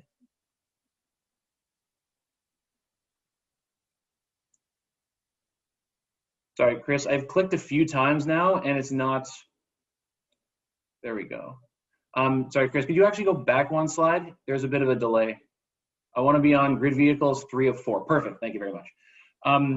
So yeah, again, if it sounds like it's deja vu, it should, because something similar occurred in the 2018 annual review, where at that time, it looked as though grid vehicle costs had decreased by 3%, whereas the non-grid vehicles had increased, and which is the same situation as today. It was the 2 most recent accident years.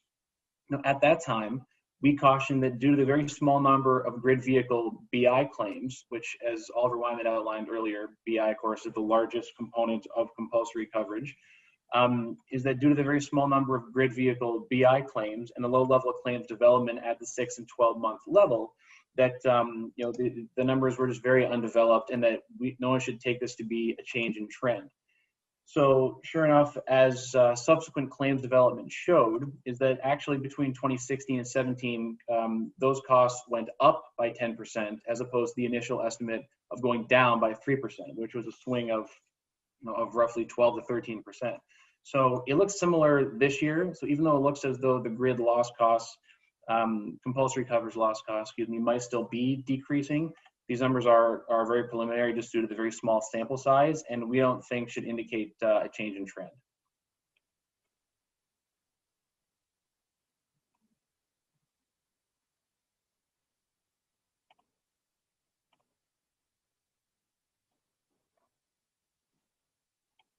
Sorry, Chris, I just clicked again. I should be on grid vehicles 404. I'm not sure if I don't have control or what the situation is. You are on 404. Excellent. Sorry. Yeah. Sorry. There was a bit of a lag on my screen. Excellent. Thank you. So grid vehicle underwriting losses remain in the tens of millions of dollars a year, although admittedly, Sorry, Chris. Yeah, would you mind just going back to grid vehicles 404? I think that was my fault. So yeah, admittedly, the last year's 15% might potentially mitigate some of these underwriting losses. But of course, again, as we mentioned, and as Saskia went through, there's a lot of uncertainty, and we don't know what the risk sharing pool size is going to be for next year. So ultimately, we continue to recommend that in the long term, that the grid be removed so that good drivers do not have to pay more to subsidize high-risk drivers. But in the immediate term, we recommend that the AIRB increase the grid-based premiums by an amount that will continue to lead to a decrease in the market share of vehicles capped by grid premiums. And notably, this should be something larger than the 5% all coverage trend factor that was selected by Oliver Wyman. And additionally, as you've also recommended in the past, you recommend that also at this time, the AIRB review the current grid steps to make sure that they're still appropriate, because it's been several years since these have been looked at. Trevor, this is your chair breaking in just to give you an 8-minute warning. If you could move along just a little bit so that we have time for questions, that would be appreciated. Thank you. Not a problem. That'll be great. So just gonna, yeah, and these next slides, I should give them in about 3 minutes, and should be 5 minutes for questions. So looking at the loss trend rates,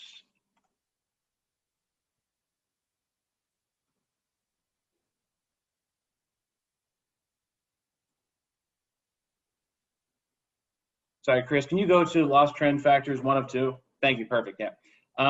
So yeah, as Celeste mentioned, Oliver Wyman selected 6% as the bodily injury trend factor, which shows that these costs are not moderating. And this, of course, is being the largest individual coverage. That's the reason why there's an Oliver Wyman selected the all coverage trend factor of almost 5%. Even though looking at this, it looks as though AB costs are higher. This is, of course, on a very, very low base. Accident benefits costs are only around $70 compared to, give or take, $450 for bodily injury, depending on whether you're using Oliver Wyman or Dr. Miller or Giza data. And that Dr. Miller also projected that claims costs, notably bodily injury and total coverages, were also going to be increasing over the next year, just at a slightly slower rate. And Chris, can you go to the next slide, please? Thank you. So yeah, just a quick point on vehicle damage claims. So Oliver Wyman selected PD and collision of 1.5%. We think that this is reasonable. This is certainly in line with the recent history in Alberta.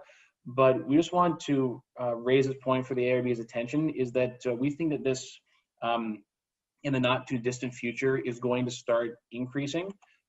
Because that's certainly what we're seeing in other parts of Canada. So notably, for the FSRA loss trend review in Ontario, Oliver Wyman selected PD, of course DCPD in Ontario, and collision trend rates of over 9%. So 1.5% compared to 9%. It's, you know, when you look into it, it's because largely there's a different vehicle mix on the road. And it's because simply since the oil price collapse in 2014 and 15, Albertans have just not been able to purchase as many new cars as those in Ontario. So there's just a higher mix of newer vehicles, and these newer vehicles tend to have more technology, which means it's more expensive to fix the cars. So right now this is reasonable, but eventually Albertans are going to have to buy more new vehicles to replace the older ones, and those ones will be more expensive to repair. So we just wanted to bring that to the AIRB's attention. And next slide, please, Chris. Thank you. And this is going to be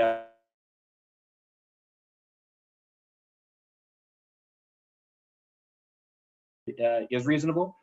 We just wanted to note that as Oliver Wyman had mentioned, this is based on 2018 data, and we just, of course, 2020 has already been a rough year. The hailstorm was over $1 billion in claims. So we think that even though in our submission 57% was reasonable, we recommend that the AIRB consider this year, which has been much more severe, and give insurers a greater latitude to use a provision based on their specific claims data. And then with that, if you just go on to the conclusion, please, Chris, and I'll turn it back over to Celeste for some final remarks. Yes, thank you very much, Trevor. And thanks, Chris, for your help with the slides there. Just a real quick reiteration of a few points. Grid vehicle premiums continue to increase, and the industry believes that the grid should be reviewed. But in the meantime, increases greater than 5% would be required to keep it stable. Vehicle damage costs are interesting, as Trevor pointed out. They are stable here, not adding to the premium increases, but it's something we need to keep our eye on. And at the end of the day, with BI costs continuing to increase at such a steady rate, pressure on premiums will continue. This is not something we'd like to see. We'd like to focus on affordability, and we want to continue working with the Government of Alberta, AIRB, and all stakeholders to reducing BI costs so that affordable premiums can be attained over the coming years. Thank you very much, Madam Chair and the board. Happy to take questions. Thank you, Celeste. And Trevor, thank you very much for the presentation. I believe board member Bill Moore has a question for you. Thank you very much, Celeste. You report that Dr. Miller, by and large, agrees with the Oliver Wyman work, and in particular that the expectation that bodily injury claim costs will increase by 6% in 2020. But then you also note the uncertainties that are created by the COVID-19 pandemic. Has anything new come to light that would shed any more information on the impact of the pandemic? I realize it's only been a month, but. No, that's an excellent question. You know, I think it was very clear to see that the pandemic did, you know, we saw a dip in driving for a little while, but in terms of frequency, we would expect to see an impact on that for a few months. But in terms of severity, we have not seen an impact of that declining. And moving forward, I think, as I mentioned, there's a lot of unknowns, so this is not going to particularly answer your question, but we are doing a lot of research and looking at a lot of data, different data points that would show us sort of what this would look like moving forward. So we're looking at different studies from other jurisdictions that some are saying there'll be more car use now as people get away from, you know, public transportation and whatnot. And we've seen other things that say, you know, we're going to go through another shutdown again, which will mean a little less car use. So we're still monitoring that. But I think regardless of the, you know, maybe 3-month or change in vehicle use, the trends do show that costs continue to increase, especially around the bodily injury side. But we will continue to monitor and adjust as we move forward. Thank you very much. Thank you for that. And we're going to take one additional question from board member Jay Jaworski. Thanks, Celeste and Trevor, for your detailed presentation. My question is less around the actuarial experience and more about ground level consumer experience. Given the significant number of Albertans staying at home and limiting travel since mid-March, does IBC think that this has revealed any gaps in auto insurance product offerings to consumers? More specifically, do you guys believe that a product such as pay-as-you-go insurance could benefit Albertans during COVID-19 and potentially going forward? Yeah, no, absolutely, Jay. That's an excellent question. So I think in terms of gaps, you know, there's a few things that we're monitoring on all insurance fronts. For example, a lot of us are working from home now. What does that mean from our insurance perspective? But I think in terms of being able to deliver very quickly for consumers, usage-based insurance and sort of the ability to fully use usage-based insurance in Alberta would have been very beneficial to consumers during this time. If there was sort of a pay-as-you-go system or some flexibility around usage-based insurance, I believe that we could have seen, I believe consumers could have seen premium changes much more quickly and more money back in their pockets.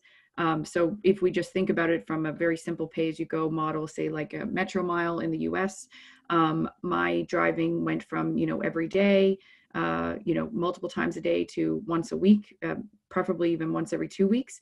That would have immediately made a difference in how much I paid per month in my auto insurance. Whereas, you know, the way that we had to do it to get premiums back into people's pockets was a little bit more troublesome for the consumer, took a little bit more effort. And so I think this is a really good example of where some of those technologies could really help the consumer in Alberta. Perfect, thank you. Thanks so much. And thanks again, Trevor and Celeste, for your presentation. Next up on our agenda is item number 5, the Consumer Representative Report. And Chris Daniel, who is our consumer representative, will be sharing with us the perspectives that he has collected for the annual review. Just a heads up that Chris is having a little bit of connectivity issues. And should he drop off, we have Kimberly, one of our staff members, ready and willing to step in and complete the presentation. Okay, Chris, I will turn it over to you. Thank you. You'll have 20 minutes to present.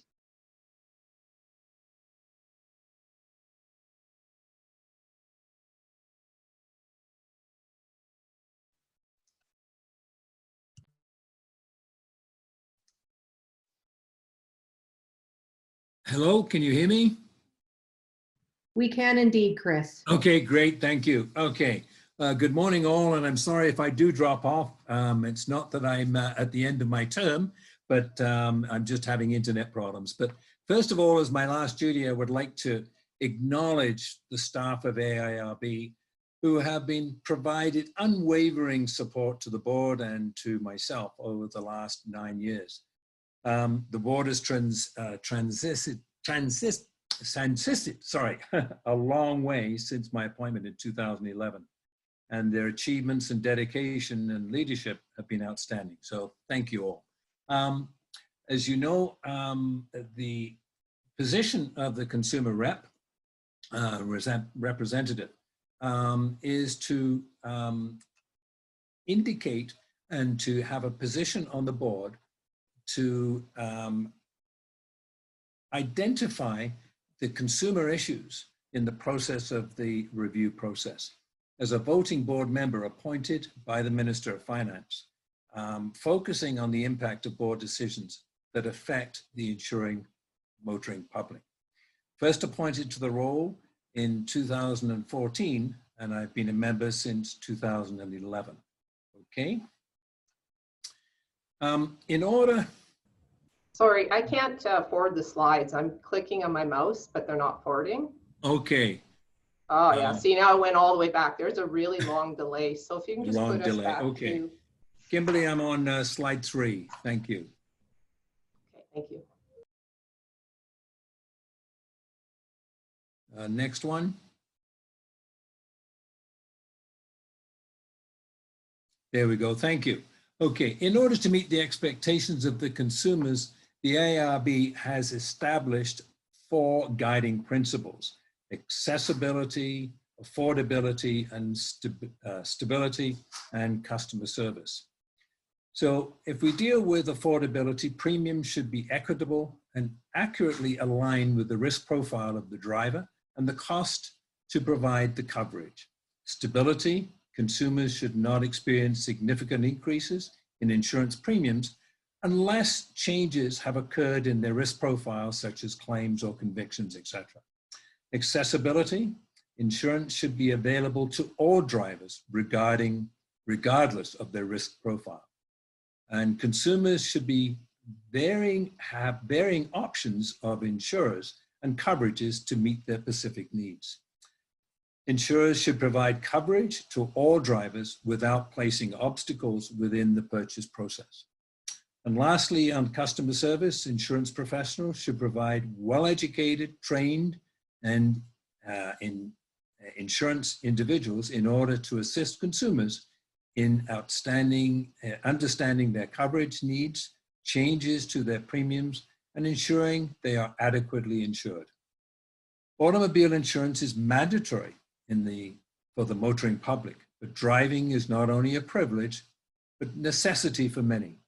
In consequence, these guiding principles become a roadmap for all stakeholders to follow. Okay.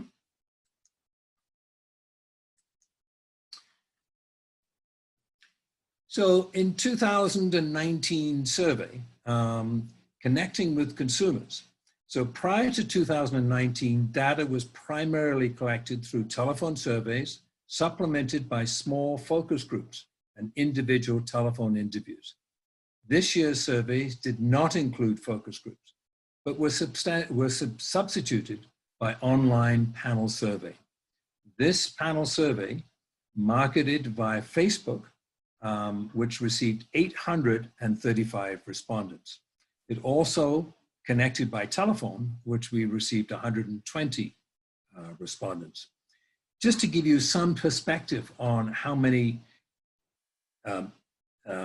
hits we had on the online survey, roughly 57,000 hits that people saw the survey, of which I say 835 actually responded. And regarding to the phones, it took about 3,500 phone calls to reach 120 respondents. So it's never that easy to get people to complete surveys. However, I will deal with the resulting effects of this a little later. Next.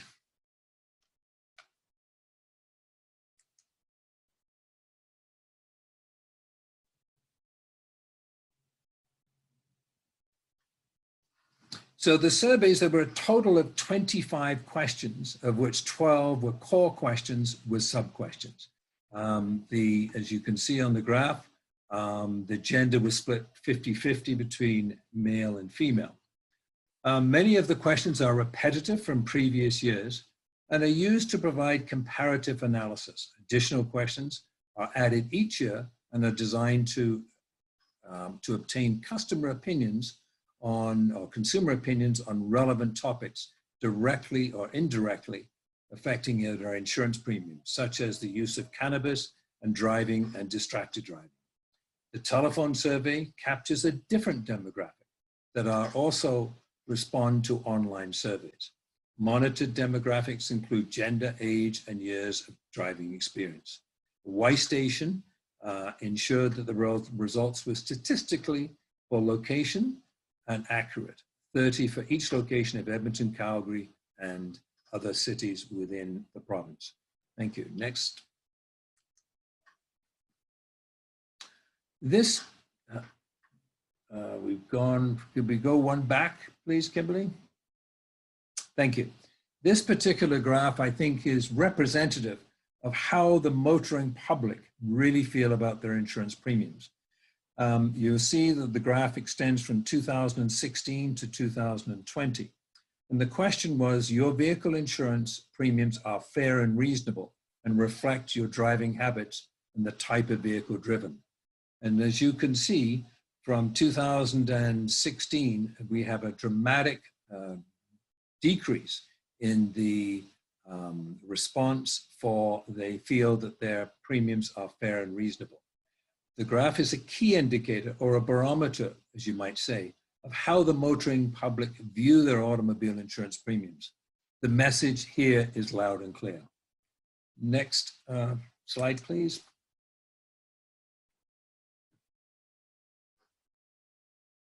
This graph will illustrate why consumers are concerned and not satisfied with their current automobile premiums.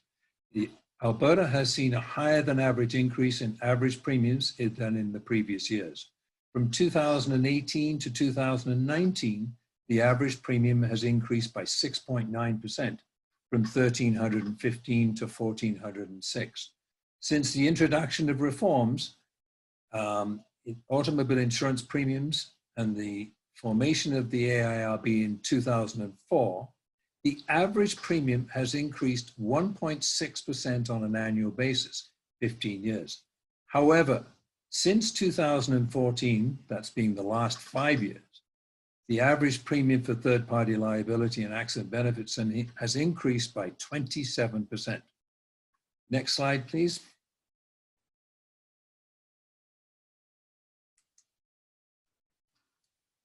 When comparing the vehicle insurance premiums with other provinces, the AIRB benchmarks the premium for after-tax income for Albertans that spend on the average insurance premiums. The average after-tax income spent on vehicle insurance of the provinces included in the comparison is 2.9%, or Alberta 3%. The average income during this period of time was $44,700. And the range from across the country is from 34,000 to 44,000.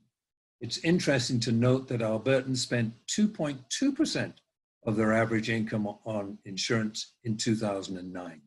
Next slide, please.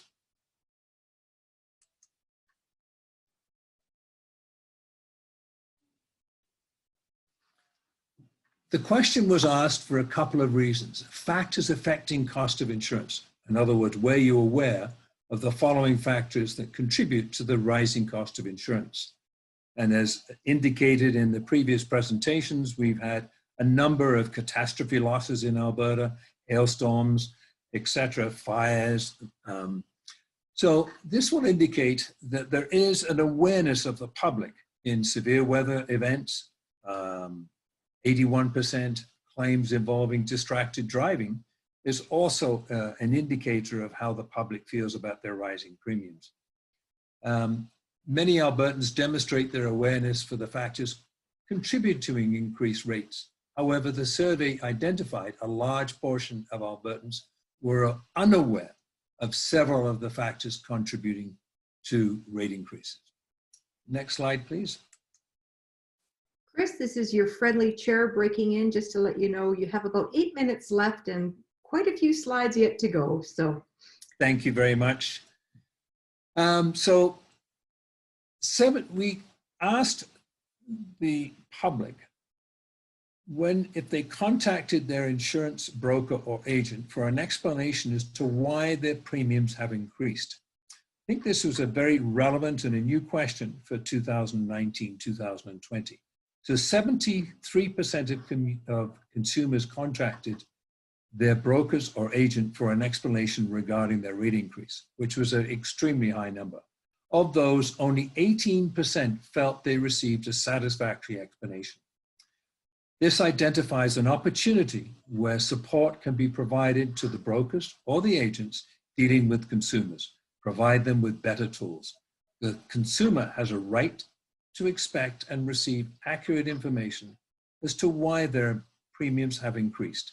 This question identifies, as previously said, the need to increase communication and education between the various service providers, stakeholders, and the insuring public. Next slide, please. We've also seen an increase on the number of quotations that the consumer has solicited from the insuring marketplace. And you will see here that the survey asked at any time in the past 2 years, have you sought competitive quotes?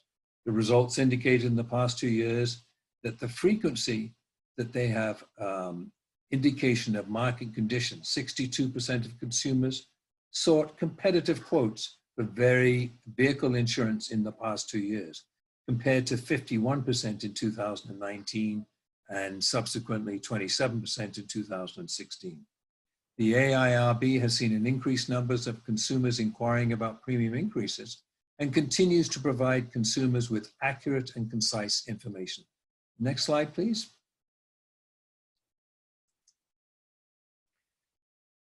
With the increase of technology, we have seen an increase in individuals and consumers trying to obtain quotes online.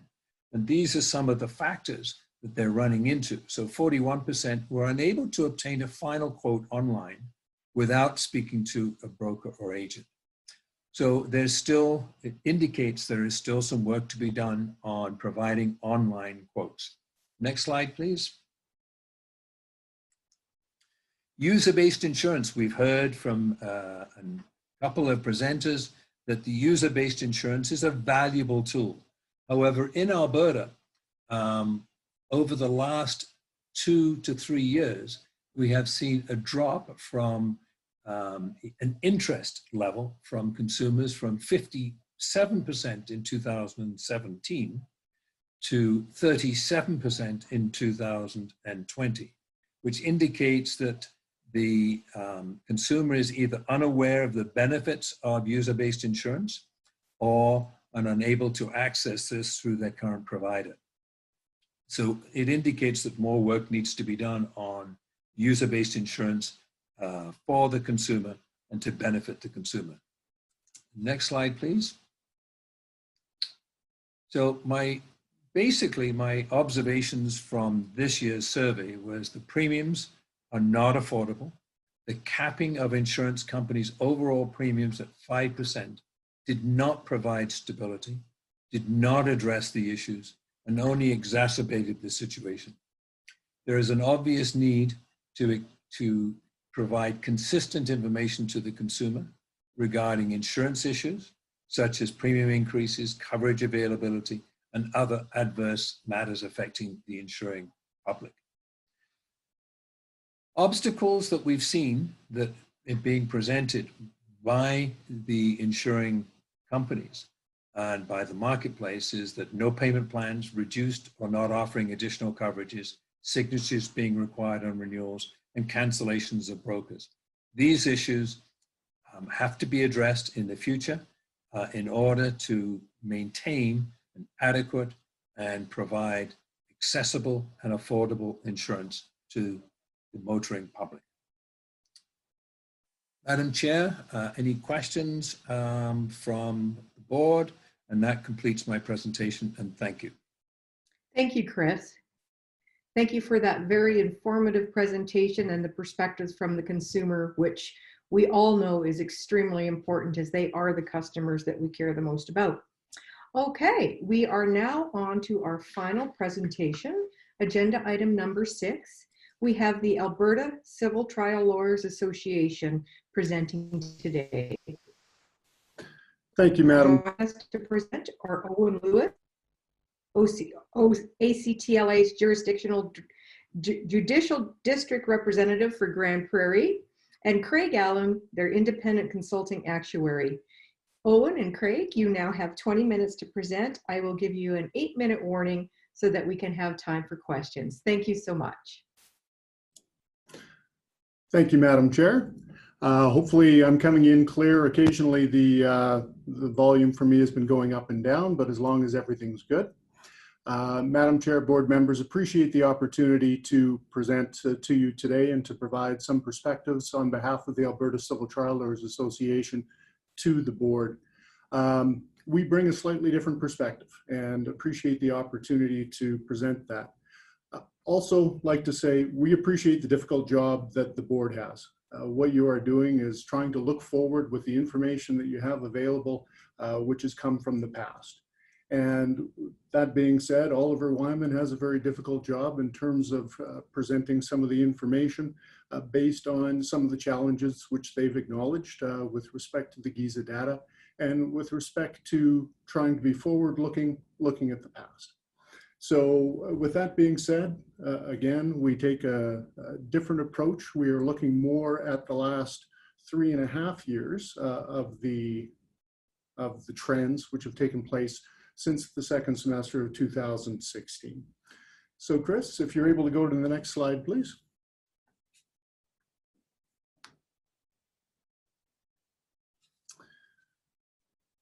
So in terms of bodily injury costs, and our presentation is focused primarily on bodily injury costs since 2016.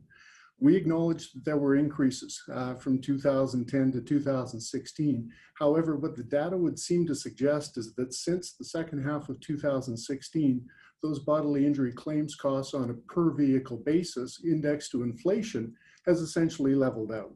Now, the difficulty, of course, that we have is the fact that a lot of the information isn't indexed to inflation. And certainly if we look at anything from 2004 to today's date, there's going to be increase. But what we have seen based on the Oliver Wyman information, based on the GIZA data, is that the rate of increase has declined sharply and stabilized when looked at on an inflation adjusted basis since mid-2016. That being said, looking at that forward, there wouldn't seem to suggest anything that would have an increase of the 6 or 7% which is contemplated. Next slide, please, Chris. This is a graph which looks at the fiscal accident years, again using the midterm, which shows that leveling off of the bodily injury claims costs. This is using the semi-annual June 2019. Next slide, please, Chris. On the all coverage ultimate cost, again, seeing the stabilization looked at from the standpoint of inflation adjusted numbers. Next slide, please. The annual review through to December 31st, 2019 still shows that narrow band between 2017 and 2019. between $420 and $432. With respect to 2016, the numbers have changed based on the closed claims costs versus the reserves, which we'll discuss at a later point in time. Next slide, please. And again, looking at the all coverage units with the December 19 as opposed to the mid-year, again shows that narrow band, certainly between 2016 and 2019. Next slide, please. So given the relative stability in loss costs, what we're suggesting is that the bodily injury loss costs for the more recent accident years may be overly conservative. We've looked at the seasonal pattern, which is on the next slide. Next slide, please. Thank you. There always seems to be a difference between the first semester and the second semester. Therefore, when comparing the first semesters through each of the semi-annual reviews versus the second semester, again, we see that relative stability when looking at the figures. Next slide, please. So in terms of the reserves and the assessments, and Oliver Wyman commented on that in terms of the redundancy, and we'll talk a little bit more about that, but it would appear that the reserves for 2019 are more generous than prior accident years and may prove to be redundant. The report, which is attached to our presentation, the full details of which are set out, prepared by Craig Allen, who is present today and will be available to answer questions. Next slide, please. So in terms of the cumulative payments, and there's a lot of data here, and I'll allow Craig to speak to that if any questions arise on it. But essentially what happens is when looking at the numbers of the which were taken by the insurance companies to deal with the future costs. And certainly when looking at 2017, when the GIZA notes acknowledged that there was a large insurance provider which increased reserves, would suggest that there's potentially a strengthening of reserves during that period of time. Next slide, please.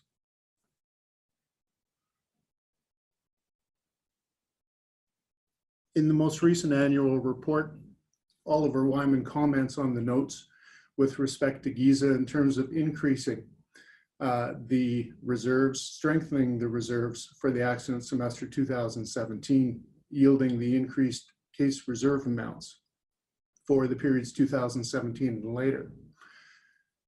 When looking at the data, GIZA obviously indicates that users should exercise caution when using this data. We know the GIZA data is aggregated. What we don't know is which insurer, to what extent the increased reserves affected the numbers. But what we can do is look backwards and say, okay, based on the reserves which were anticipated and what the loss costs would have been, what did those actual claims settle for at that point in time? Next slide, please. This is a graph, and I won't profess to know the full details of it, but it is one that Craig would be able to speak to, which talks about the age-to-age ratios for the different years. And if we can go to the next slide, please. When looking at the data itself, it seems to suggest that the strengthening of reserves could be an impact in terms of what led to some of the conditions that we saw. And I noted with interest the Oliver Wyman report, where they indicated that in 2016 there was a significant redundancy, I believe, at that point in time, to suggest that yes, what was anticipated didn't actually occur in that 2016 year. So projecting that forward then, and what we did see is that as each year went on, the actual settlement of bodily injury claims appears to be lower than what was originally anticipated at the time, or at least in 2017, when the increased reserves were taken. Next slide, please. This then looks at the bodily injury loss costs per vehicle and the change. So the reviews in terms of the decreases, when there were previously increases, show that, yes, the reserves taken, we would submit, were in fact higher than what was necessary to actually settle those claims in the years 2015, 2016, and in 2017. Now, what we don't know is that going to continue on? What we do know is that definitely occurred in those years. And that coincides with the cautionary notice that was provided in the GIZA documentation. Next slide, please. So the pattern suggests that the strengthening of reserves in 2017 leads to the temporary overstatement of bodily injury costs. And then eventually the overstatement is undone. If that pattern continues, it will lead to reductions in BI loss costs for the more recent accident years. Next slide, please. Now, in terms of insurance companies operating in Alberta and moving to that, we've seen relative stability during the course of years. And this information is taken from the AIRB annual reports and the most recent one from the IBC for the 2019 year. But I believe it's still confirmed by the AIRB that there are over 70 providing services in Alberta. Next slide, please. In terms of the profits of the industry, there are different ways to calculate it. GIZA has calculated theirs through that time period. In contrast, using the analysis from JF Chang and Partners on a pre-tax basis, and noting the pre-tax would be the tax and the healthcare recovery tax. So there's the different amounts at that point in time. We can agree to disagree in terms of what the profits are. However, looking forward, and I believe this has been acknowledged by the most recent report of Oliver Wyman, is that the profits are starting to increase. And we certainly see that with the reported profits of the AMA for the fiscal year 2019, and what we anticipate will be the profits moving forward on the basis of the effects of COVID. Next slide, please. So I'm not going to get too much into this, but just in terms of the different ways of calculating.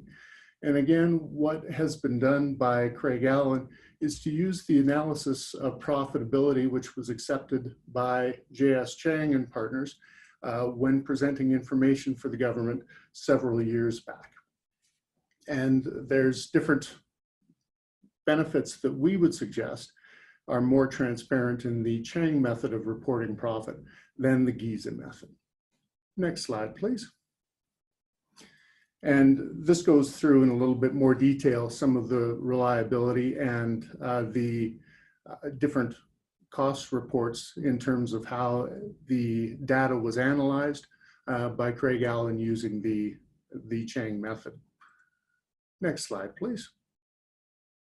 And again, going to discuss some of the issues based on the net basis and in terms of the gross earned premiums for the different years. Again, if there's questions on that, I will defer to Mr. Allen. Next slide, please.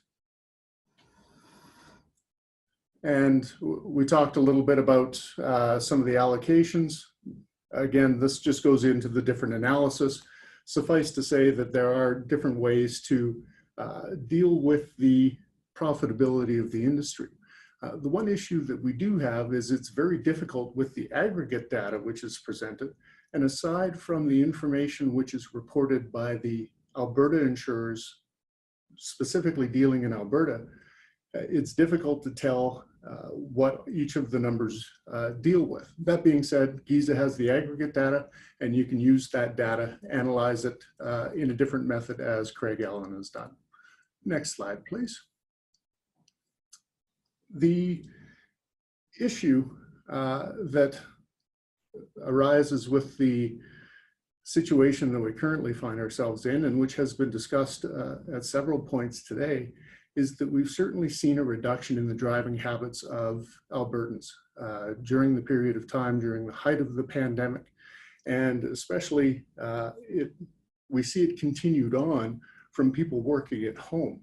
I obviously work in Grand Prairie. I don't see it as a tremendous reduction in the rural areas, but it has been a significant reduction. But traveling to Calgary and Edmonton, and I'm sure you have all seen it, downtown Calgary, downtown Edmonton, the driving in those areas has decreased significantly. What we have seen is the insurance companies provide a reduction for the change in use. What we haven't seen is a complete decrease in the premiums, which has occurred south of the border in relation to the acknowledgement of the, I'm going to say, significant decrease in claims arising from bodily injury, from collision, and from having the amount of vehicles on the road. So again, using an analysis with the Chang method for the projections, it shows that there will be a significant profit, we would suggest, during the period of time of COVID. What that is going to be, obviously, will continue to play out, and our hope is that this is simply a blip. However, it will lead to some changes in the driving patterns of Albertans in the future. Next slide, please. Owen, this is your friendly chair just breaking in to give you your 8-minute warning as promised. Thank you. Thank you. I will go forward a little bit faster. Again, talking about the profits projected for 2020. Next slide, please. What should be noted as well is in the projections, it does not take into account the increases in the premiums which occurred in 2019, 2020. So we would suggest that the numbers would actually be conservative on the basis of what we might actually see taking that into account. We have as well, Craig Allen has taken into account some of the anticipated reduction in the investment returns, and we'll see if that materializes as well. Next slide, please. This deals again with the redundancy that we've seen in terms of the filings. And what we have seen based on the Oliver Wyman reports is the increase in the premiums of the benchmarks allowed for bodily injury of 7 to 8% for the past several years. Now, what we have seen then, the increase in the premiums being allowed, the leveling off of the bodily injury claims, which leads to that redundancy. And if we do have a much larger reserve, then we would expect that that redundancy would continue to increase. Increased premiums, leveling off of the payouts creates the redundancy. Next slide, please. So looking again at the most recent 3.5 years and looking at the BI loss costs, that provides the basis for the rate change. If it continues to be less than projections, as it has been for the past several years, that would create that additional redundancy, that additional profit. Now, certainly I accept that Oliver Wyman has indicated that past redundancy doesn't mean that there's necessarily going to be future redundancies, but considering that's been the trend over the course of the last 3 years, we would submit that that's one that would be expected to continue. Next slide, please.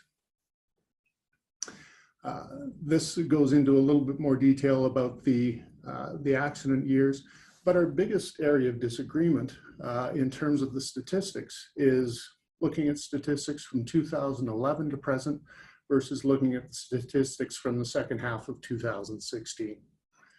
Next slide, please.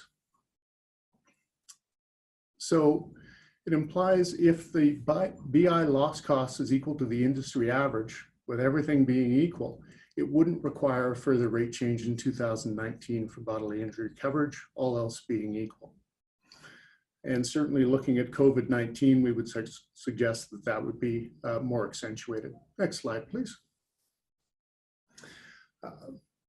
In terms of the overly pessimistic, this goes back to the reserves and what the actuals have set out to be. Next slide, please. This, again, just talks about the GISA notes to reader. in terms of exercising caution. Next slide, please. So it's impossible to know what those cautions are and how they affect the numbers. All we can do is look back and say, okay, did those numbers materialize? And we would suggest that based on the actuals, which have slowly been realized since the accident year 2015, that a lot of them haven't. Next slide, please. So in conclusion, next slide, that the inflation-adjusted bodily injury loss over the course since July 1st, 2016 is stabilized. And these really just go through what I've spoken about. So we can click through those quickly. And then we can open things up to questions that any of the board members may have, because I know we're a little tight for time, so. Thank you so much, Owen. That was great. You actually did a very good job of that.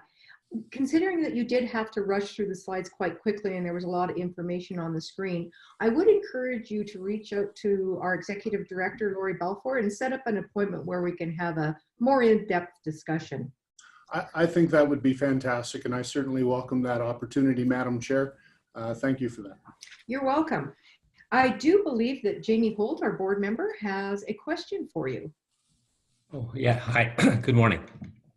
Well, thanks for the presentation. I guess the question I have is you know, part of your presentation is spending time questioning the credibility of the GISA data, yet you're using that same GISA data to support many of your conclusions. So I just wondered if you could provide a bit of a expanded explanation on that. Certainly, and appreciate the question. It's not that we necessarily challenge the GISA data, it's just that that data can be analyzed in a different way, and again needs to be looked at in light of the cautions which are brought forward. The GISA data is the only data that we have available based on the aggregate data which is provided by the industry. So I know that Mr. Allen has said on several occasions, we base it on the GISA data which is presented. However, the GISA data itself cautions that there are certain elements that need to be looked at and analyzed. And what we've attempted to do is to analyze those cautions, look at some of the past GISA data and the forward-looking GISA data to say, okay, this is a different way of assessing it. And I'll allow Mr. Allen the opportunity to comment on that as well, because we don't want to be seen as the GISA data is necessarily unreliable. However, the GISA data itself says to exercise caution in the use of the information. Craig, did you want to comment more? Yes, indeed. There's GISA disclosed the practices, and that was very useful to us. And so we don't say that there's an issue with credibility. All I was doing was saying that given that disclosure and the patterns that we see in the data, in the age-to-age factors, it appears that there's room for continued favorable development. Now, that said, it is predicting the future, so that's just one view of what might happen. I should also add that there's no particular issue with what's in the Oliver Wyman report. I will agree that the BI loss cost has increased 25% since 2015, according to the Oliver Wyman report. The issue is not what's happened since 2015, it's what's happened since the middle of 2016. And as well, the J.S. Cheng report, based on the claims data, which measured changes between 2012 and 2017, also no issue with that. The issue is not what happened between 2012 and 2017, it's what happened between the middle of 2016 and today. Thank you. Very much. And thanks again to Owen and Craig for your presentation. We have now concluded today's presentations. On behalf of the AIRB board members and staff, I would like to extend our thanks to everyone in attendance. We appreciate the participation of those who took time to provide written submissions and to make presentations to us here today. The AIRB will consider the information received from today's presentations and from the written submissions as it deliberates the setting of industry benchmarks which will be used in our review of insurer rate filings effective October 1st of this year. We will consult with our actuary, Oliver Wyman, to determine if any additional information is required to finalize our 2020 annual review report, which will be posted to our website no later than September 30th, 2020. The information gathered today will also assist us in setting the grid entry-level rates effective January 1st of 2021. The grid establishes a maximum premium for basic coverage for all driver profiles. It protects drivers from rates which may make insuring a vehicle prohibitive. The stakeholder presentations will be posted to our website, www.airb.alberta.ca, following today's meeting. A recording of today's meeting will also be available on our website no later than August 31st. Again, I would like to thank each of the presenters for assisting us in gathering information and data to support our decisions, and to thank all observers for joining us here today. This meeting is now adjourned. Thank you.